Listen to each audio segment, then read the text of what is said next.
જય શ્રી રામ, હર હર મહાદેવ. સારા માણસોનો સમય ખરાબ હોય છે તો આપના લોકો પણ પીડા આપે છે, દુઃખ આપે છે, તંજ કસે. ઘણીવાર માતા પિતા, ભાઈ બહેન, સમાજ, કુટુંબ, રિલેટેડ લોકો તંજ કસે કે પડોશીના છોકરા ગાડી લીધા, બંગલા બનાવી લીધા, પણ ધંધો શું કરે છે? 20,000 રૂપિયા પગાર છે, 50 લાખની બંગલા છે, 10 રૂપિયાની વસ્તુ 50 રૂપિયામાં બેચે, પણ લોકોને કાંઈ મતલબ નથી, ફરક નથી પડતા. લોકો ભૂલી જાય છે કરમ શું છે. બસ ગાડી જુએ, બંગલા જુએ, મહેલ જુએ, કરમ નથી જોતા. કરમ જુઓ.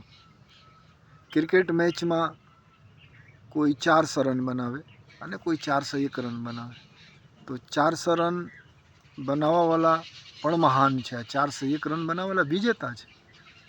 આ જિંદગી રૂપી યુદ્ધમાં કોઈ વિજેતા બને, ઘણીવાર પાપ કરીને લોક વિજેતા બને, ઘણીવાર ઈમાનદારીપૂર્વક જીવન જીવે.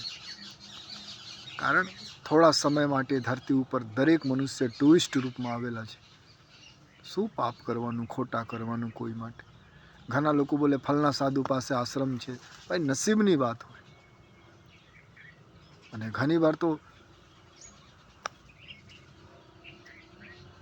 હેરાફેરી કરીને પણ બનતો હોય, લોકોને છેતરીને.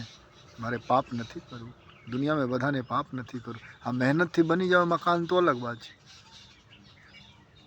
પવિત્ર મનથી બની જાવ એ બધું તો છે, પણ 10 રૂપિયાની વસ્તુ 50 રૂપિયામાં વેચીને મારે બંગલા નથી બનાવવા.